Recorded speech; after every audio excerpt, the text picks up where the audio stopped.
नमस्कार दोस्तों, हमारी आज की कहानी का नाम है धोखा। मम्मी जी, मेरी चाचा की लड़की की शादी है और मैं चाहती हूँ आप मुझे कुछ गहने पहनने को दे दीजिए। कौन से गहने बहू? सविता जी चश्मे को आंख पर चढ़ाते हुए बोली। जी, जो आपने फेरों के समय मुझे गले का सेट, चैन, अंगूठी, बाजूबंद, पायल चढ़ावे में चढ़ाए थे, वही वाले मांग रही हूँ। वो तो तुम्हारे ससुर जी ने लाकर में रख दिए। हाँ, तो एक दो दिन में मंगवा लीजिए। शादी को अभी 10 दिन बाकी हैं। मुश्किल है बहू, तुम्हारे ससुर जी बैंक के चक्कर काटें, क्योंकि उनकी उम्र हो गई है। आने जाने में तकलीफ होती है। बैंक में उन्हें इंतज़ार करना भारी लगता है। और फिर इतना महंगा जेवर घर लाना सुरक्षा की दृष्टि से भी ठीक नहीं है।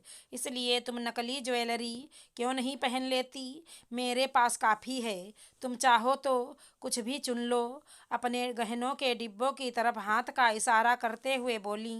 नहीं मम्मी जी, मुझे तो अपने ही गहने पहनने हैं। आपने कितने शौक से चढ़ाए थे, उन पर मेरा हक है। ऐसा कीजिएगा, अभी मंगवा दीजिए, फिर मैं अपने नाम से लाकर ले लूँगी और उन्हें संभाल कर रखूँगी, ताकि पापा जी को कोई तकलीफ ना हो। दीप्ति बहू, मान गए तुम्हें?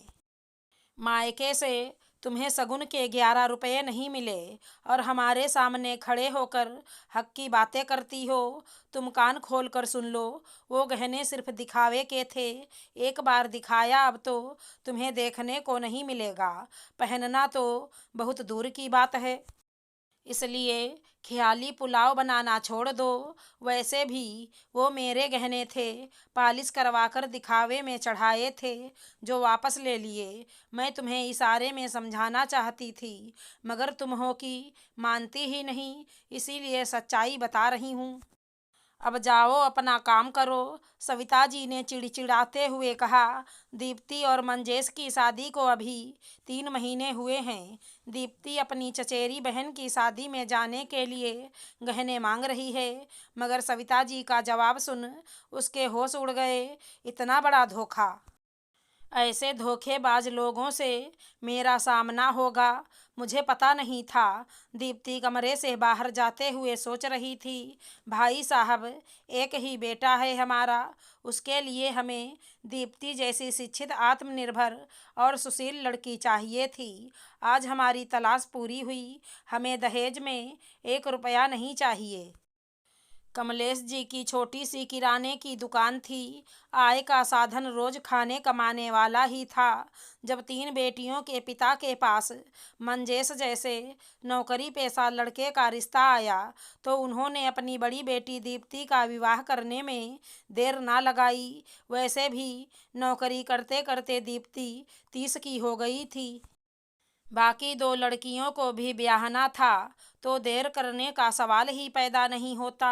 इसीलिए उन्होंने झट मंगनी पट ब्याह कर दिया। लेकिन यहाँ आकर पता चला, ना तो वो घर में मर्जी का खाना बना सकती है, ना कुछ खरीद सकती है, ना अपने हक के लिए आवाज़ उठा सकती है।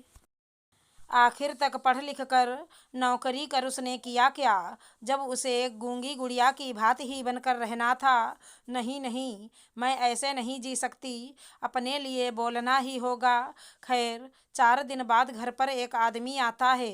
दीप्ति ऑफिस में थी, सास सत्संग में गई हुई थी। कॉलेज से आई ननद टीवी देख रही थी। अपने मनोरंजन में खलल पड़ते ही गुस्से से दरवाज़ा खोलकर देखा तो दीप्ति मैडम की ज्वेलरी का बिल है। साथ में उन्होंने ज्वेलरी बॉक्स मांगा था। उस दिन दुकान पर अवेलेबल नहीं था, इसलिए आज देने आया हूँ। बोल लड़का चलता बना। बिल देखते ही ननद गीता के होश उड़ गए। इतने में सविता जी पर्स झुलाती हुई चली आ रही थी। क्या हुआ तुझे? इतना पसीना क्यों आ रहा है? माँ, अगर आप इस बिल को देखोगी तो आपको भी पसीना आ जाएगा। ऐसा क्या है? आपकी बहू ने गहने खरीदे हैं, वो भी पूरे 2 लाख के। यह तो बहुत गलत है ना। मुझसे तो कह रही थी एक जींस खरीदने के लिए पैसे नहीं हैं, यहाँ पर तो सोना चांदी खरीदा जा रहा है। सही है भाभी का तो एक हम ही हैं कंगाल।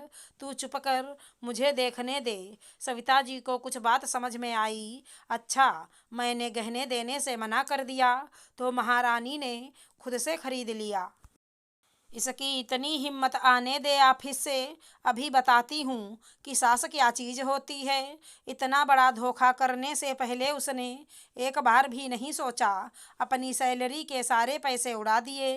थोड़ी देर में दीप्ति और मंजेश ऑफिस से घर आते हैं। बहू, तुमने हमारे साथ धोखा किया। हमसे कहा कि सैलरी पीपीएफ अकाउंट में ख़त्म हो रही है, रुपयों से गहने खरीदे जा रहे हैं। इस धोखे के लिए मैं तुम्हें कभी माफ़ नहीं करूंगी। सविता जी तमतमा गईं। अपनी माँ की बात सुन मंजेश भी गुस्से से लाल हो बोला, तुमने अपने सेविंग के पैसे खर्च कर दिए। दीप्ति, तुम्हारी हिम्मत कैसे हुई मुझसे बिना पूछे 2 लाख के गहने खरीदने की।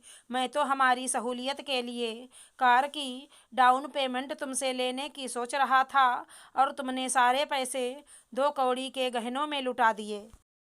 तुम्हें मुझे धोखा देते हुए शर्म नहीं आई? धोखा? पहले सोच समझ लो कि कौन किसको धोखा दे रहा है।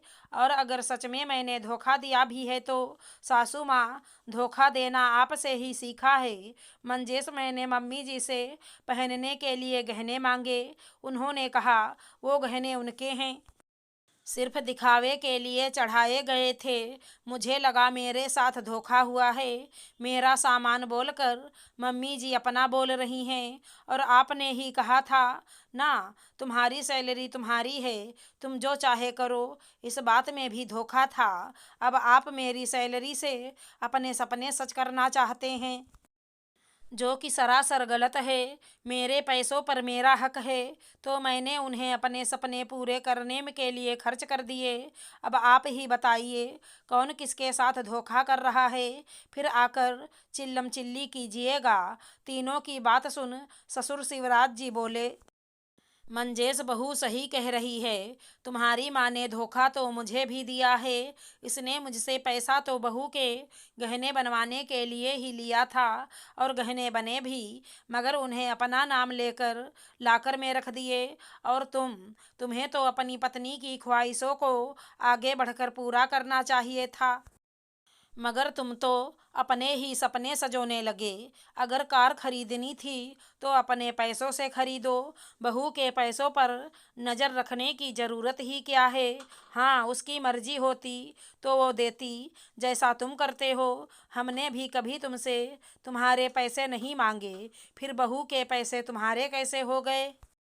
फिर बहू का पैसा वो जो चाहे करे, इसमें धोखा बीच में कहाँ से आ गया? चारों ही अपनी बात बोलकर एक दूसरे की शक्ल देख रहे थे। समझ नहीं आ रहा था आखिर धोखा हुआ किसके साथ है। पति पत्नी को झूठी बातों में फंसा रहा था। इधर सविता जी अपने पति से पैसे लेकर उन्हें और बहू को भी धोखा दे रही थीं। आशा करती हूँ हमारी कहानी अच्छी लगी होगी। धन्यवाद दोस्तों।